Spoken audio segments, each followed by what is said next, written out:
Hey guys, I'm Randy Unger, and this is another episode of Unger the Radar, where we talk all things film and sometimes TV. Especially tonight, we're going to be discussing. Basically, this is the Peacemaker episode, and we're going to be discussing the HBO Max series, the DC Extended Universe series, Peacemaker. And then we'll follow that with our second review of the evening of the 1997 action thriller The Peacemaker, starring George Clooney and Nicole Kidman. But before we get into that fun stuff, I want to welcome my wonderful panel of guest critics tonight. We have Erica A. Welcome back, Erica. Glad to be here. It's been a while, but here we are. Yeah, glad to see you. And it's been an even longer while for Mr. Dave Wexler. Hey, Dave, how's it going? Good. It is definitely good to be back after about a year, I think, as you were saying. Life goes on, things happen. We are all busy, but I'm so grateful that you're here tonight. Better late than never, sir. Yes, indeed. Thanks for having me back. Yeah, sure. So just before we get into the reviews, I just want to know, what are you guys watching this week or in general? Dave, since it's been so long, what have you been watching, sir? Well, as usual for me, I sort of wait until things come around and other people watch them and tell me that they're good before I actually go ahead and watch them. So my sister recommended that I watch Yellow Jackets on Showtime, which I'm about halfway through. Finished. It ended very abruptly, I thought. I'm only 5 episodes in right now, so I still don't know what happens at the end. So no spoilers, but yeah. It's spoiler. I'm just saying that it just cuts off really abruptly. Like there should have been another episode. Great. Well, something to look forward to for probably 2 years from now when they finally make another season. But yeah, no, it's good. It's like it basically feels like Lost, but they kind of know where they're going with it. So that's a nice change of pace from that old show. What's the premise? I haven't seen it yet, but it's on my. We were discussing it right when the last time I was here. That there were 3 of us. It had just premiered. It was, if you remember, it was this group of teens, and they were a sports team, and they lost, but there's an older cast of who's left telling us the story. Okay. Yeah, good old plane crash in the wilderness, teenagers must survive kind of thing. That's it. See, that's appealing. And to hormones. I like that. And it's basically survival of the fittest, woman versus nature, woman versus woman. Something like that. Yeah, like I said, I'm only halfway through the 1 season, so I can't fully describe it yet. Is okay. Yeah, the 1 season they have. That Showtime was playing.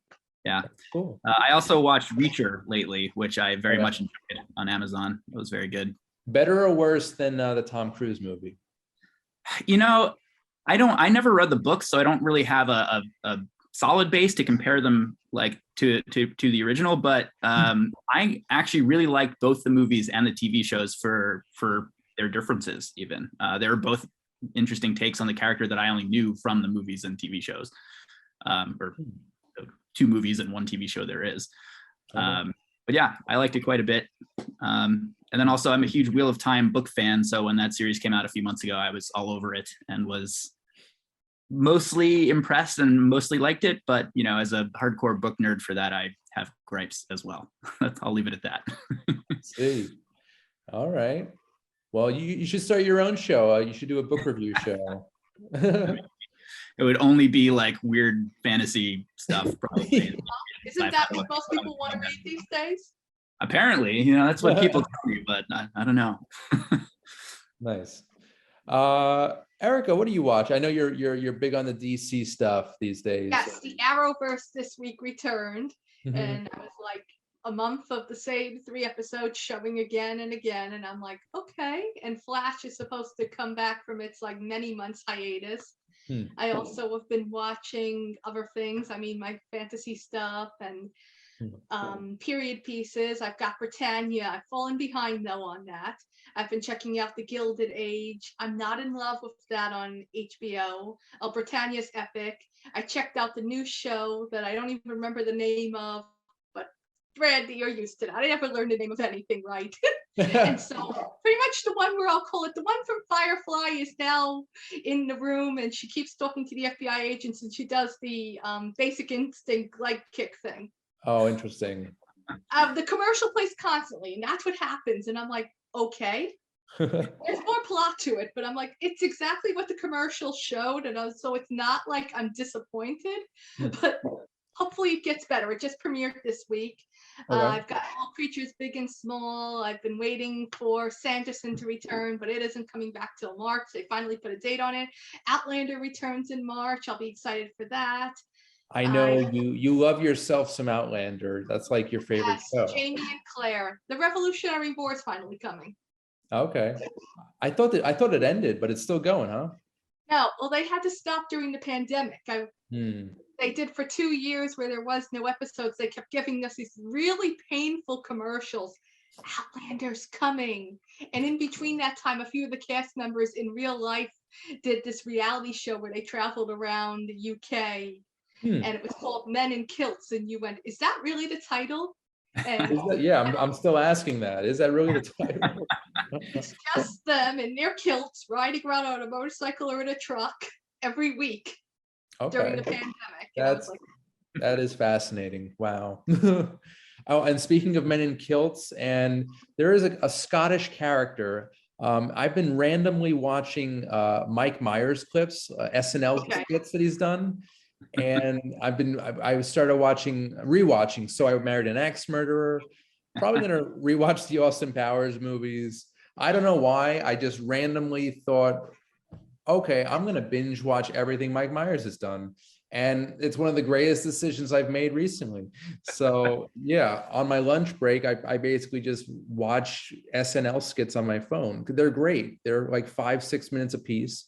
And they're especially from the late 80s, early 90s. That's my favorite era. I don't know about you guys. Are you SNL I fans? was a fan then. I've lost interest in Saturday Night Live, I think, in recent years. Yeah, I have too. I'm actually a very big fan of the original cast from the 70s. Oh, sure. Family and I watch clips of that all the time when we're home, and like Chevy Chase was brilliant in the one season he was on the show, and it was hilarious back then.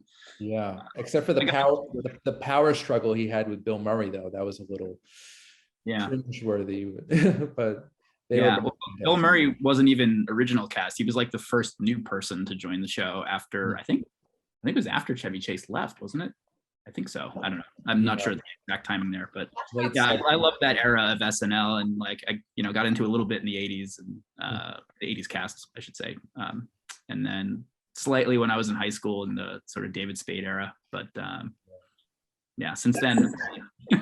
I kind of lost interest after the Will Ferrell, Molly Shannon era. And then sometimes I catch if it's on TV, or if I see a skit online, but they're kind of hit or miss these days. It's kind of sad. I don't know. The quality fluctuates. Yeah. It also feels like there's a lot less show to it and a lot more commercials. That's a good point too. And the musical guests are never, I'm not really big on the musical guests that they have, but it's all right. So yeah, I've been watching a bunch of SNL skits on my free time, and also my never-ending quest to rewatch Coen Brothers films. Okay. Huge Coen head, I guess. Dave, SNL. Yeah, that was inadvertent too. It's all coming together. Dave, real quick, are you a Coen head yourself? I like their movies. They're very talented filmmakers. They're I've always find that people tend to love their movies more than I like them. I don't know. I feel like people fawn over them a little too much sometimes, but they do good things. They have some hits here and there. Erica, I don't know if we've ever discussed the Coen Brothers together. Not really. Yeah. What's your take? I am the rare person who finds that I find them both hit and miss. Okay. That describes me too, I think. Yeah, same thing. I'm glad I finally found another person. Everyone's either undying love or a absolute hate. I'm like, no, sometimes they're really funny. Sometimes it's a complete miss. Yeah. Sometimes it took me a while to like fully embrace their genius, but once I did, I mean, oof, it's great. It was very subtle for me. And I've mentioned this on the show before. I had a roommate in college, Purchase, who every night would watch The Big Lebowski. It would help him go to sleep. And since we slept in a bunk bed, I also had to watch The Big Lebowski. So that was my first real introduction to the Coen brothers. And then after that, you know, Fargo, Barton Fink, Miller's, you know, the whole filmography, fantastic stuff. And yeah, some of my favorite filmmakers ever. So fantastic. Okay, guys, so let's get into the reviews, huh? We've got the new HBO Max DC Extended Universe series, Peacemaker, starring John Cena as the anti-hero, I guess, who was introduced in last summer's, or is it fall, the Suicide Squad. He was fantastic in that movie, and this is just an extension of that style, that character, and he's phenomenal here too. I think he anchors the show brilliantly. The entire cast is brilliant as well.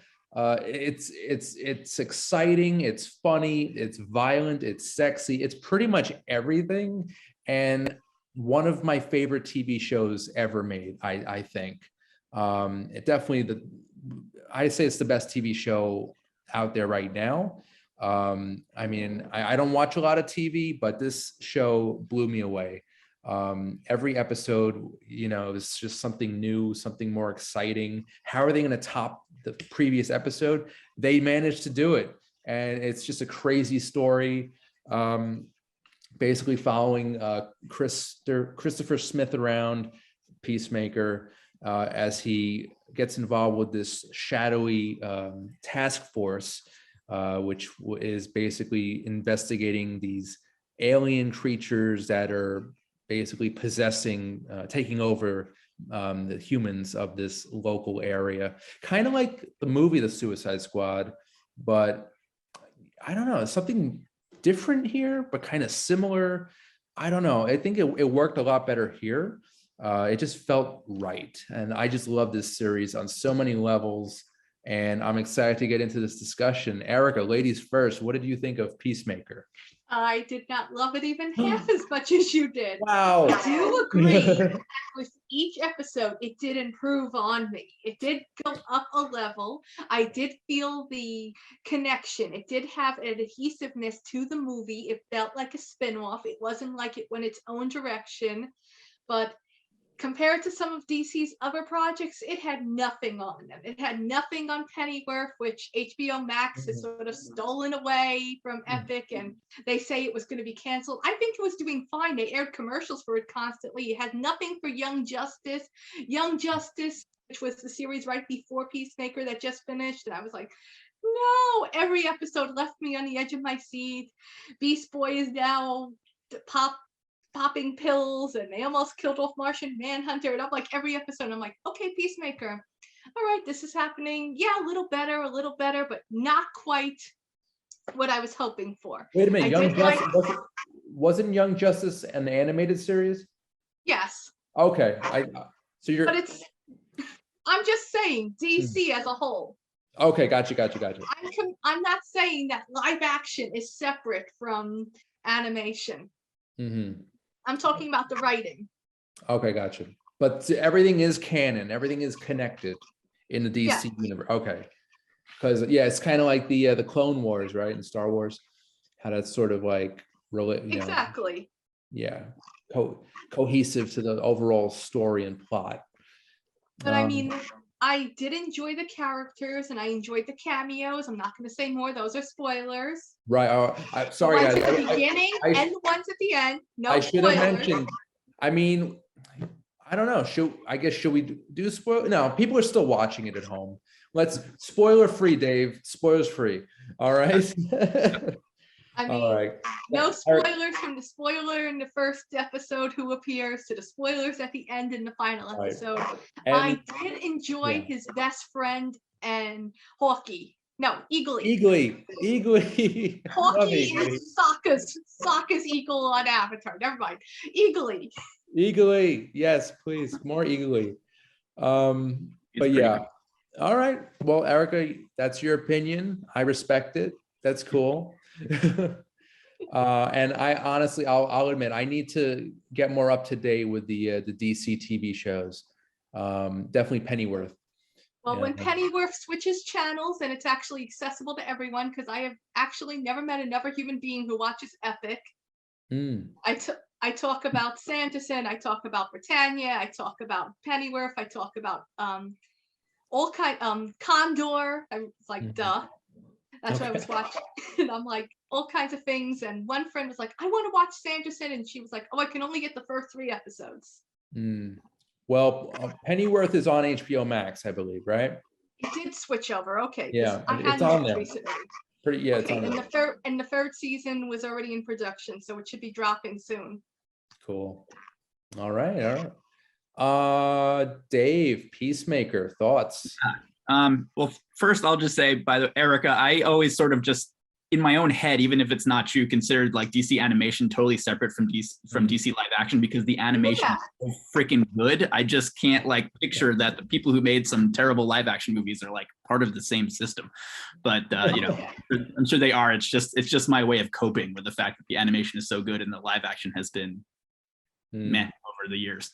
But well, I think if you had someone live action acting out the amazing things that they could write for animation, it would be so.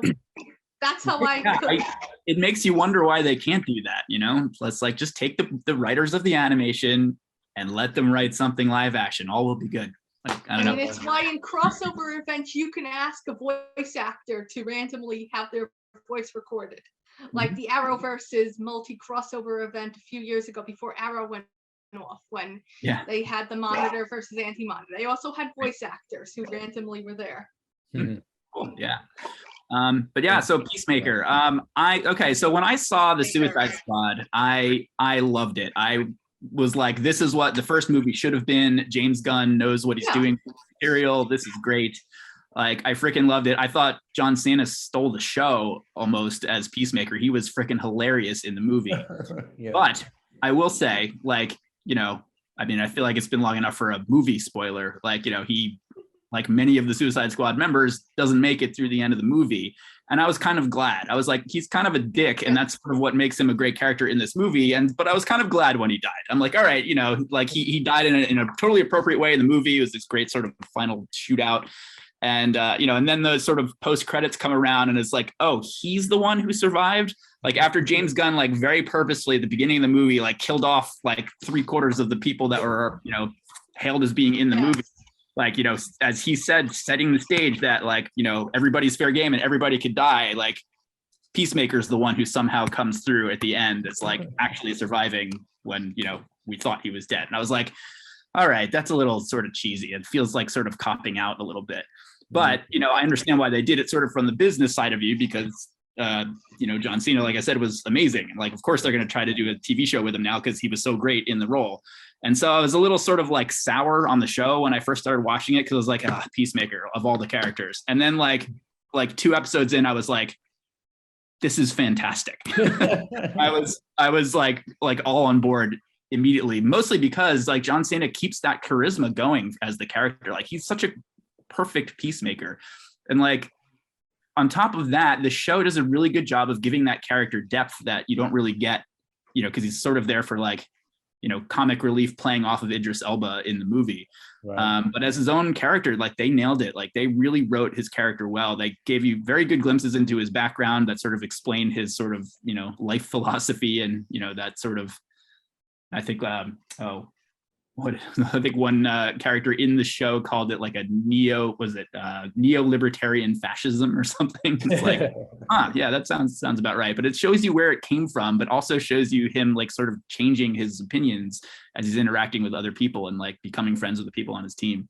And like, it was great. I also really loved Vigilante in it. He was freaking hilarious. Like he and Peacemaker together are like two people who don't really seem to quite get entirely how the world works. They play off each other so well that way, and they're hilarious together. You know what I'm comparing it to in my head is The Tick. Yes, that's a great comparison. Yeah.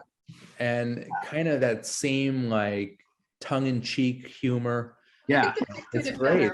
It works so brilliantly here.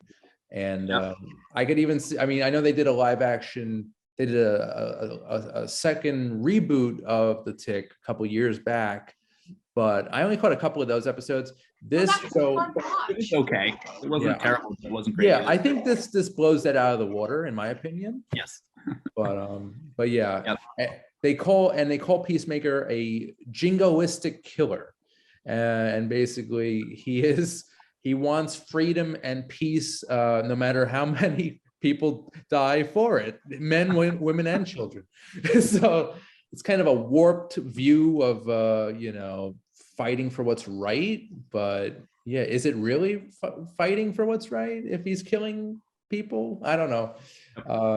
It's all about the mentality, the psychology of fighting for the right side, and is he fighting for the right side? I don't know, but when he delivered that actual line in the movie of like, I believe in peace with so much that I will kill any man, woman, and child again. And like, he said it was such I laughed my butt off. That was because when he said that, his face was so stone cold serious. Yeah, and perfect at doing that. Like, it was great. Yeah, like the character is something very fresh for what you get these days out of comic book things, and like, I think that was part of why I loved it so much too. It had more liberties than many of them were able to. Sorry, what was that? I missed that. More liberty to work with it more than the other shows do, because it just went straight to the streaming on HBO. It didn't have to go through movie theater rules or anything like that. Yeah, and I get the impression that HBO just sort of let James Gunn do whatever he wanted, and I think that was totally the right way to go. Like, he is very, very good at this exact kind of thing. Guardians of the Galaxy, same thing. Different comic book company, but same thing. I actually joked when the Suicide Squad movie came out that the only way for DC to make a good live action movie was to let Marvel do it, because but well, they did in the 90s. They had a Marvel DC comic book crossover. I remember that. Yeah. So I do. I think give it like maybe another decade or so, and we'll get that movie. That would be. I don't. Yeah. No, I don't think they can film that. That'll be just like the most epic of epicness there is. And do you remember like what the plot line was of that comic crossover? If it's the one I'm thinking about, they were just fighting. Maybe there was like a mutual alien. There was a plot. It was sort of silly. It's like basically like the two universes are represented by this like galactic type creature, and all of a sudden two of them become aware of each other and they fight for supremacy, and that's how the universes cross over. But like the whole setup for it was that they basically like took a bunch of matchups between a DC character and a Marvel character and had readers vote on who they think would win in that fight, and then that's what they made. Like, they took the winners of those sort of user voted fights and drew them in comics. But then of course like nobody actually dies, and then of course like some plot happens, and then the two universes are like friends again, and then there's like a team up with the two people who just fought fighting against their typical bad guys, and so it's like, oh cool, Superman and Hulk are friends now after beating each other up. See, that was a weird time in comic book history where the ideas were not flowing as well. Yeah, Marvel was like, I think that was around the same time that they killed Superman. Yes, it was like 92, 93. So, but I still got a kick out of those comics for sure. They're great, fun stuff. And I want to go back to John Cena's performance. So I want to see more of John Cena now. I mean, I'm probably gonna watch The Marine at some point this week. I don't know. I think he's a hilarious actor, but he also definitely shows heart and very strong dramatic sensibilities here. It's very similar to like Arnold Schwarzenegger, who he did a very serious film called Maggie, where he basically was the father of a girl played by, I think it was Chloe Grace Moretz, who gets infected by a zombie. And basically Was it her or was it Abigail Breslin? Oh my God, you might be right. That sounds more right. I saw that at Tribeca when it was new. I barely remember it. Okay, yeah. That was like one of the few times I've seen Arnold Schwarzenegger act and be, serious. I remember it not being terrible, but yeah, I don't. But I could totally see Cena going that route. He's not just a goofy, hunky guy. He could be deep and very, dramatic, and I want to see more of his stuff. I think because of Peacemaker that they renewed it for a second season, so he's gonna get top streams. Yeah, he's gonna get more movie roles. He's going up. He's like trailing right behind Dwayne Johnson, I think, and who's also going to be in a DC movie, Black Adam. So yeah, it's good stuff. Yeah. As for his comic timing was great too. I gotta say, like dramatic, yes, but also comic timing is spot on. He was like comedic timing. Yeah, he's great. He's great. Let's see. Freddie Stroma played Vigilante. Very, very good. Oh yes, Robert Patrick. Now that's who I wanted to talk about. That he's one of the actors in this show that I was like, okay, I have to see this, because ever since T2, I love Robert Patrick. He's just a very unique actor, very different, and I think playing Peacemaker's father, he was perfect, I'd say. Erica, what were your thoughts on Robert Patrick's performance? Oh, Peacemaker's father was a good casting and very believable, but I don't think that he brought too much to the story. He had his great moment, but I'm not sure if that's a spoiler to be like, wait, but his character growing, he had good growth and they had good writing for him, and he had his annoying next door neighbor plot. It's like so sitcom, and then you're like waiting, who is the next door neighbor? Is something gonna happen? Yeah. So there were all kinds of little things that you could notice in the background that went along with his character, which I thought were fun. I love all of these characters. All of their backstories are so good, so interesting.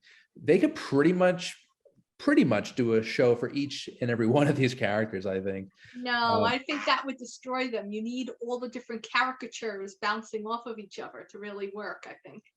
I would love just a spin-off series of John Economist. There'd be a lot of computer typing in it. Right. And eating chips. But I would definitely watch that show for what, 7 episodes? I'd definitely watch that. Same goes for Danielle Brooks, who I can't pronounce her name. I don't want to embarrass myself for trying. Basically, the lesbian agent who gets roped into this adventure, and she's basically Peacemaker's moral compass in a way, next to Eagly. So she's great in this too. I've been noticing her. I first noticed her Orange is the New Black. She was on that series. I think it's still going, actually. Erica, is it still going? I actually thought it finished. I think, did it finish? Okay, it was on a while too. Yes, it was one of the few Netflix shows that really got a full run. Right. So, all right. So yeah, great cast. I loved pretty much everyone in this show is fantastic. They work so brilliantly together. And I was about to let a spoiler slip just now, but I won't. But yeah, Erica, I know you're not a huge fan of the show, but would you recommend it to anyone else? I think I would recommend it per person. I'm not an opponent of the show. I'm not coming on here arguing, battling you guys, trying to tell the world, don't watch it. No. You should, if you're a fan, you should watch it. If you think it's a little too trying too hard, you may not enjoy it. You may enjoy aspects of it. Like I said to a friend of mine, I said, I watched it. I didn't dislike it, but I compared it to something else that she had watched that she said tried too hard and the whole universe loved it except for her. And I said, I see exactly what you mean. And this streaming season reminds me of those movies. Now, what other live action DC shows do you prefer? Well, there's all of the Arrowverse, which have totally went downhill. Okay. And I mean, they have fallen apart. And I'm not just saying since Arrow's gone, I'm just saying there's no verse anymore. They stay on their own sets. Their plots make very little sense. Their villains magically vanish on their own to a new villain. And people constantly are not dead anymore. Gotcha. All right. And it's not even because they're not dead, because they come back from another Earth. They're literally returned a few episodes later, and it's like, just let them be dead. Gotcha.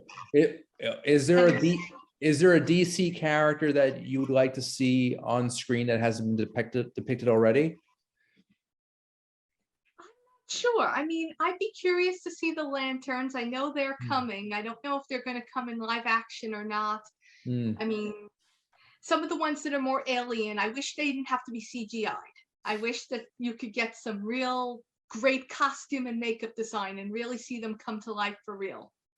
Okay. But I would be interested in seeing the Lantern Corps. I enjoyed Arrow, and I would not want to see him be recasted just yet.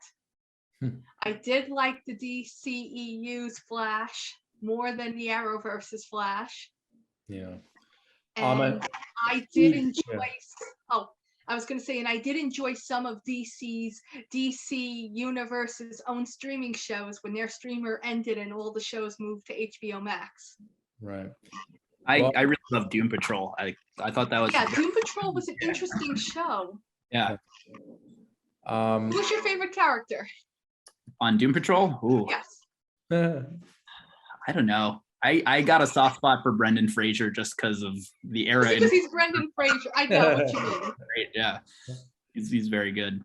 But it was just such a crazy cast. But I actually Cyborg grew on me with the I felt they did it so much better than the movie did. And then they did the extended cut and they made it even more. I was like, all the Cyborg stuff was good, but the father plot just missed for me. As it didn't give it enough time to grow and really improve and fall apart and everything else. Yeah. Well, back to the Flash. Ezra Miller is probably my favorite, one, or at least next to John Cena, my favorite DC actor right now. And the man can do no wrong, in my opinion. So looking forward to seeing more of his stuff. Even Harry Potter prequel stuff? Not a huge Harry Potter head. Do no wrong. I just want to be like that one. Okay. Oh, and back to Death of Superman. I think that would make a great live action movie. Yes, it would. If they did it right. Okay. Just get James Gunn, but we'll see. The collected novel of The Return of Superman from the 90s, like after he came back, was one of the best graphic novels I ever read still. And like, if they could somehow do that justice, that would be great, but that would be super hard. I would be curious. I would want to see Quentin Tarantino's take on it. That would be interesting, quite bizarre, but I'm for that. Actually, but I think I would have preferred to see Tim Burton's Superman Lives back in the 90s. I think that would have been fun with Nicolas Cage. That one, yeah. And then get back Michael Keaton. Back then it would have been amazing. But that was about 97, so they would have probably had George Clooney. Oh God, he doesn't count. We don't mention his name. Right. Well, yeah. Speaking of George Clooney, we're going to be reviewing something in a minute. But yeah, guys, I just want to wrap up this review here. Dave, I think it's safe to say you would recommend Peacemaker to people. Yes, but I definitely understand why it's not for everybody. Like, I would certainly not recommend it to my parents, for example. But yeah, like, yes, if you like Guardians of the Galaxy, anything else that James Gunn has done, you will love this. Like, it's right in line with his sort of production style and sense of humor and panache for actually making good stuff. Yeah, I would definitely recommend it to that crowd. Also brilliant use of music, great songs, especially the opening title sequence. It's phenomenal. Oh yeah. I have almost never watched a show where for every episode I watch, I actually leave the opening credits on. But for this one, I did. I couldn't get enough of the interestingly styled music video. and because of this opening, I believe that song has been like #1 on iTunes. Really? Yeah. So it's very cool. I love Gunn's placement of songs. Guardian, I think it was the first Guardians where Quinn is just like, he has his headphones and Walkman on, and he's just like walking through this like alien world and kicking rats and stuff. Yep. It was just so Redbone. Yeah. It was just so perfect, so appropriate. Yep. So. And then they go back to that very same moment when they're all going back in time and they're looking at it in a rational way, going, what? And this guy is, and it's like, oh yeah, Jesus, but we have to put up with watching it dance around and not hearing what it's in the Walkman. Yep. Good stuff. Yeah. No, he's just a brilliant filmmaker, great artist. I think it's safe to say he's an artist at this point. And he knows what he's doing behind the camera, and he's always busy. He's been busy for the past few years doing Suicide Squad and Peacemaker. Guardians 3, I believe, is coming out, or he's writing it, but he's got a lot of projects cooking. So I cannot wait to see what's next for Mr. Gunn. So, all right, guys. By the way, I recommend Peacemaker if you haven't noticed. We're gonna take a short commercial break now, but we'll be back with more movie reviews right after this. Under the Radar is brought to you by Magnitude Jewelry. Add a 2 to match your attitude. Patent pending, interchange genuine gemstone and crystal EMF protection jewelry. For more information, please visit magnitudejewelry.com/gemgirl or call 718-268-6634.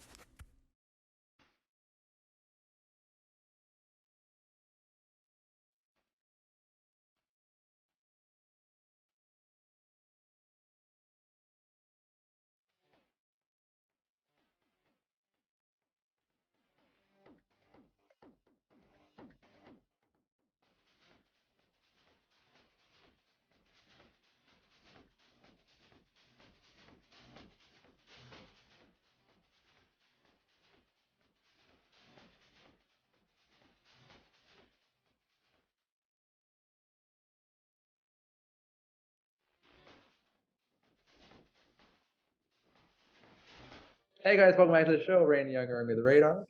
And our next review is, coincidentally enough, also called Peacemaker, but The Peacemaker. And this is a retro review. It came out in 1997, actually, so celebrating its 25th anniversary this year. And I had actually never seen this movie prior to deciding to review it tonight. I thought it was appropriate, given the title, of course. And it stars George Clooney, same year he did Batman and Robin, actually, who co-stars with Nicole Kidman. And basically, Clooney plays a soldier who teams up with Nicole Kidman as a doctor. And basically, they are trying to thwart a terrorist plot against the United States. There's a missing nuclear warhead, and they're basically scrambling to try and find it and prevent World War III. So this movie is typical standard 90s action fare all the way. It actually reminded me a lot of a movie that came out just a year before called Broken Arrow, which I love. That's one of my favorite action movies of all time. And basically, George Clooney's in it. This is like the height of his fame. He is very charismatic, very macho, but funny. So it's a nice combination there. We also have Nicole Kidman, who's this uptight doctor. And basically they have pretty good chemistry together. And they're just really just trying to save the world. It's very 90s, like I said, but it's decent. It's not a great movie by any stretch of the means, but it's kind of fun, and I'm really glad I got to see it this past weekend. It was just like a good turn your brain off type of movie. So Dave, quickly with you, what were your thoughts on this film? Well, I've have to say, you just saw this movie for the first time. I've probably seen it in the double digits, I think, since it came out. It's probably my favorite action movie of the 90s, which I know is a bold claim, but I love this movie. I think the main reason I love it is sort of the same reason I love Die Hard 3, because like the second the movie starts, the action starts, and it literally just doesn't stop until the end. There's almost no down moments in there. Like you don't let the adrenaline come down at all watching this movie. And that's what I thought the movie did really, really well. Its pacing is fantastic. Its plotting is good. And like George Clooney and Nicole Kidman work great off each other. They never let the dialogue slip or slow down, and they just go. And it's exciting. It's just really exciting. Like the opening scene with the nuclear weapon heist was very thrilling. And then like sort of learning about the sort of bad guy. I don't want to call him a bad guy. I feel like that's, he's the misunderstood antagonist. Yeah. Yes. But that's what's so interesting about him. They actually like give the bad guy like a legit backstory that explains his motivations and, garners some sympathy. And, I actually don't know that. I don't remember that much about the sort of Bosnia-Herzegovina conflict of the late 90s. I actually read a little bit about it not too long ago, and also a while ago because of this movie again.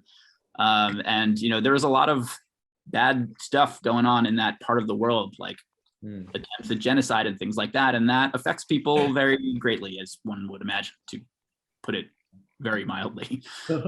And so to use that as a sort of background for an antagonist motivation, I think was a very interesting move, and I think they did it very well. Again, I don't know the full context of it, so I can't say how well they did it in terms of the context of the real world. But I found the antagonist compelling. And as a good friend of mine always says, like, any sort of movie like this is as good as the antagonist, or as good as the bad guy. And he's actually particularly says that about comic book movies. But yeah, I mean, I thought the sort of interplay between the heroes doing the chasing and the antagonist doing the trying to get a nuclear bomb into New York was done really well. It's a good, interesting sort of investigation, cat and mouse stuff, and lots of action that never stopped. And I loved it. And the chase sequences in Manhattan, I love when they shoot in the city. You mentioned Die Hard with a Vengeance. We did the commentary together, right? Oh, we did. Yeah. That was probably the last time you were on the show. Yeah. That's right. Anytime they film on location in the city, I love it. And when you see George Clooney running around, the alpha male hero, he's got his gun, he's jumping over taxis, and I don't know, it was really beautifully done. But this is an exciting film. Like I said, it's not a perfect film by any means, but it is fun, and I'm glad I got to see it for the first time really recently. Erica, what were your thoughts on the film? I'm curious. Well, I watched it and I could not agree more. It was such a 90s movie. I'm watching it with My Heart with a Vengeance, or Executive Decision. Even if Executive Decision was in a plane, it was the same kind of feel, the weapon, the conflict, the go into the action, the wait for a moment, now we go again, the walkie-talkies, it's just like so 90s. I remember the movie, but I didn't really look at it. And the only thing is that I, just like so many of them, the end takes a little longer than you want it to. And the only thing that really bothered me was George Clooney. Really? I think it was, he would come on too strong, but that was just his acting style. And I'm like, he is so not a real military person. He is so not an action star. Oh, it's a George Clooney movie. Yeah. But him and Nicole Kidman had really good chemistry and timing with each other. And that does make the movie. Yeah. I mean, watching it in retrospect, I think it would have been a far better watch to watch it in the 90s, when it was like the real excitement. That's what you go to the movie theaters to expect, kind of thing. Or that's what you wait for it to come to cable, to HBO or to Showtime or something, because that's the kind of movie you're waiting for. That could be why I liked it so much. Okay, so it came out when I was a senior in high school, so yeah. I would have been probably like 9 or 10. No, you were Erica, you're my age, so you would have been about 11 or 12. Oh, okay. So Okay. after the movies I compared it to, I was picturing somewhere in the middle. Yeah. This was such a crazy time too, because you had Broken Arrow, The Rock, this, Con Air, Yes. Face Off. It's like, whoa, what? This was like Also, like Denzel Washington was making a movie or two like this, and of course, and then Bruce Willis would make a few, and they made a movie together called The Siege. Yes. So this is a crazy 2-3 years of like macho action movies that people just ate up. They would go to the theater and they knew exactly what they were getting into, and this sold tickets. I do wish I got to see this when it first came out. I do remember seeing like the trailer a lot and like on cable TV. There's a scene where Clooney is like hanging off this thing and like a van falls and explodes right under it. It was a very cool image and it just stuck with me. That was a good half as many objects as many of the other movies did. Yeah. And I think it was rated PG or no, not PG, maybe PG-13. I don't know if it was rated R, but yeah. Oh, and a little random trivia.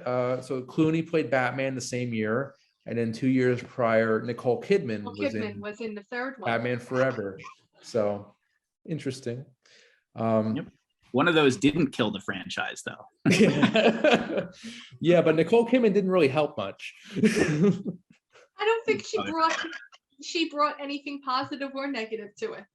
I mean, she was attractive, but she really, as a character, did not do anything for me. She made Val Kilmer's Batman smile, so that's nice. But yeah. Also, guys, I wanted to just mention real quick, Hans Zimmer wrote the score for the Peacemaker, and Zimmer is one of my favorite composers working today. Dave, you've seen the film a few times. Do you remember the score? Did it make an impact on you? I got to admit, I'm not a big score person. I'm more of a like plot-driven, dialogue-spoken kind of person. Okay. So yeah, I don't usually like notice the score. I'm going to be plain with that, even after several times of seeing it. But I will say, I do notice when a score is kind of bad or inappropriate, and there's none of that in the Peacemaker. Like, again, like the action was so gripping. From what I remember of it, like the score matches that. It carries it. It keeps pace with the movie and carries you through it as well. Yeah. Okay. Cool. Well, are you familiar with Hans Zimmer much, or? Yeah, I mean, he's a name that's been around longer than I have, and he's like one of the greats, like him and Elfman and John Williams, and like he's a name where like when you see him attached to a movie, like everybody who likes sound and scoring is like, the sound and scoring is going to be fantastic in this movie, and they're right, but it's just not my area of expertise, if you will. Fair enough. Yeah. Erica, I think we've mentioned. We've discussed quite a few scores, but like Dave was saying, I don't think I focus on the score. I think I focus maybe on the tune during the credits, because I'm not reading the credits. I might be like, oh, or if there's something that's a really good tune that matches the choreography, if it's a long fight scene, and the percussions match the blows kind of thing, and it really goes with it. But scores are just there to blend in.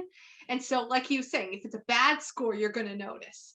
But when it's a good score, when it's an action movie, sometimes you don't really think about it. Fair enough, guys. All right. But yeah, just side note, Zimmer, he scored The Rock the year before, which is probably my favorite Zimmer score. He scored it with a bunch of other people. Like, it was basically a team of composers. And he basically transferred that sound into the Peacemaker, kind of like this very macho, triumphant, heroic theme, and very percussive scoring. So yeah, Zimmer's great. I love him. I actually saw him perform live at Radio City Music Hall a couple years ago, and that was one of the greatest concerts I've ever been to in my life. So I'm happy I got to see that. All right, so The Peacemaker is also on HBO Max, coincidentally enough. And if you want to see some cheesy 90s action thriller, here you are. This is the movie for you. But I'd say see Die Hard with a Vengeance or The Rock as well, because those are much better, in my opinion. All right, guys. So that's The Peacemaker. Very silly movie. All right, guys. So we have a few minutes, and I just wanted to go down the list of coming attractions. And what we have for this week, we have a sci-fi film called I Am Mortal. We also have, get this, The Batman. It's finally here. It doesn't feel real that it's here already. I feel like we've been waiting a very, very long time. We have been waiting a very long time for this. Robert Pattinson as the Cape Crusader. He's a good actor. I haven't seen a lot of his work, but from what I've seen, I do enjoy his style. And I think he's a very, very good choice, very strong choice for the Batman. And I just absolutely, I'm in love with this cast. Aside from Pattinson, we've got Zoe Kravitz as Catwoman, Paul Dano as the Riddler, Jeffrey Wright as Commissioner Gordon, John Turturro as Carmine Falcone for Falcone. We also have Peter Sarsgaard, Andy Serkis as Alfred, and Colin Farrell, I love this, as the Penguin. This cast, the more I read about it, I'm not even reading anymore. I'm not watching clips. I don't want to be spoiled in any way, shape, or form. But this cast alone, you've got my ticket. I'm there for this. And Erica, since you're a DC nut, how do you feel? I am looking forward to it. I am intrigued. It does break one of my big rules that I always say, but I'm not even ready. I'm willing to accept it and look at it for real and give it a real chance, because it's just too. And the only thing I'm concerned, are there too many people jam-packed into one movie? True, but if writer director Matt Reeves does it right, which I'm hoping he did, then I think we're in for a really nice treat. And I think the movie is clocking in at almost 4 hours, by the way. Oh, okay, then there's enough time. Yeah, I heard it's like 3.5 to 4 hours. So I don't know. Movies don't do intermissions anymore, but I hope they have an intermission if it's that long.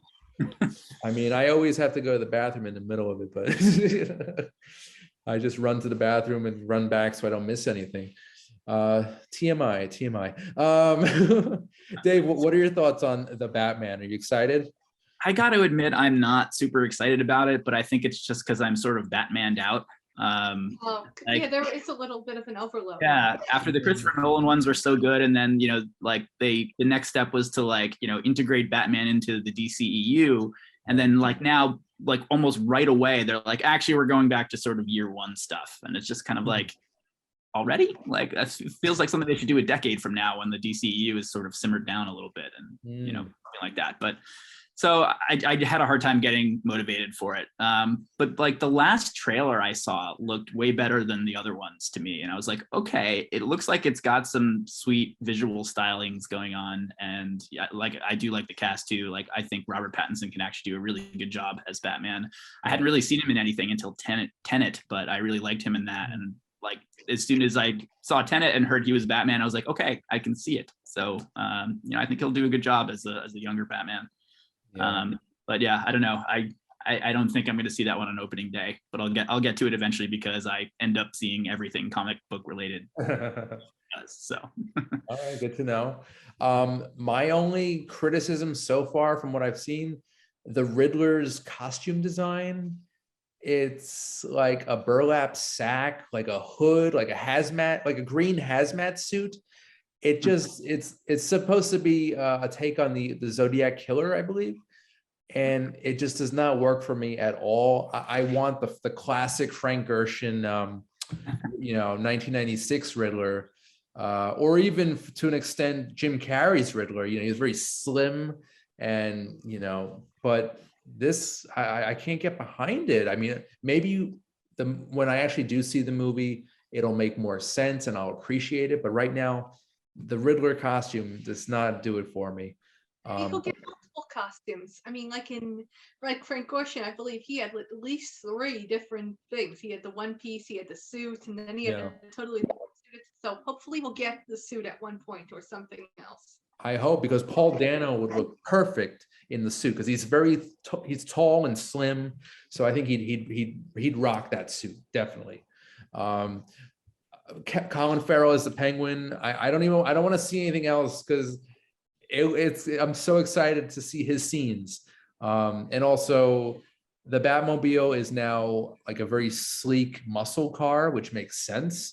It's not like this bulky tank, which we had in the last 2 incarnations of Batman. The Tumbler for Bale, the Batmobile for Batfleck was slightly slimmer, but still kind of bulky and awkward. And I wasn't behind that too much. But this muscle car Batmobile looks really cool. And I think it's going to look great on camera, on the screen. So yeah, the Batman's coming out this week. We also have an action film called A Day to Die, starring Bruce Willis, Frank Grillo, Leon Robinson, and Kevin Dillon of Entourage fame. Nice to see him again. I haven't seen him since the Entourage movie, which was like almost a decade ago. But yeah, it's good to see him still working. So that's good. We also have a drama called Great Freedom, and a thriller called Asking for It. And this one seems really interesting too, has a good cast. And it's a victim of sexual assault joins an all-female gang that targets violent frat boys and a corrupt police force of human traffickers.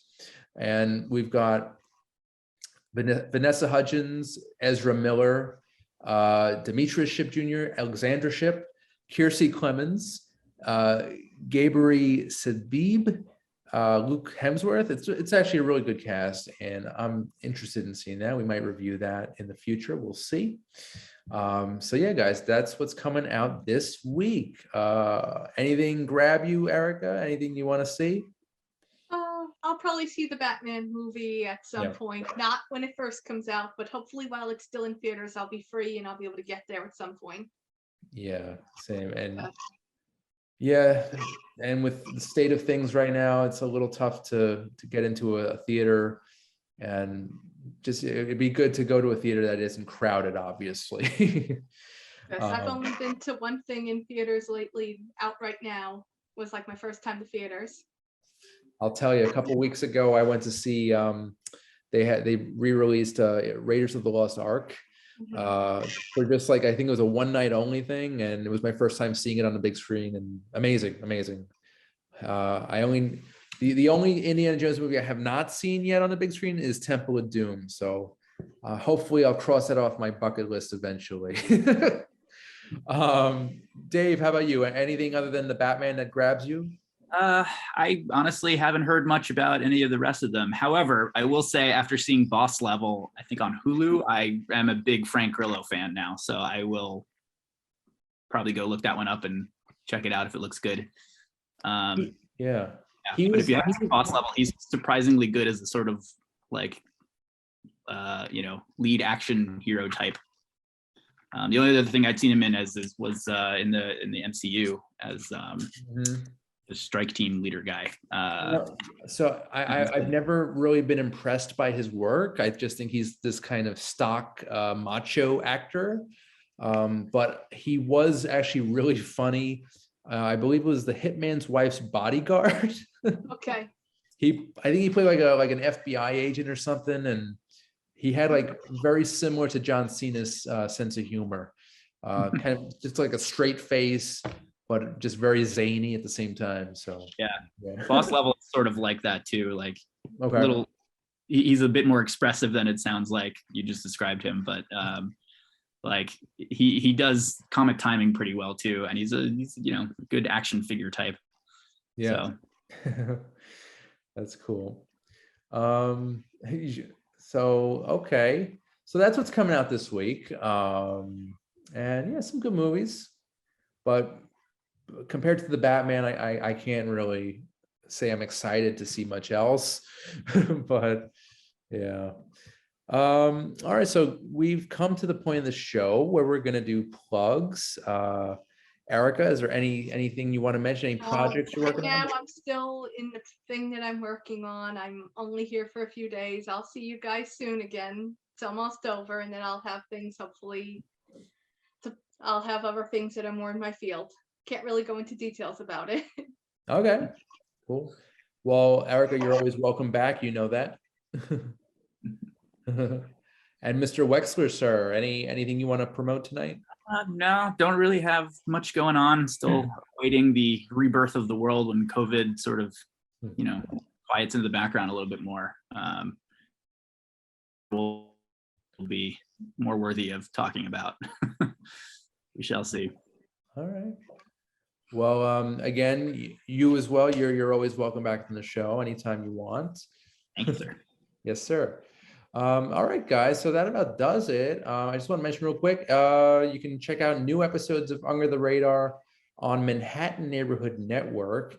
That is the lifestyle channel on the website.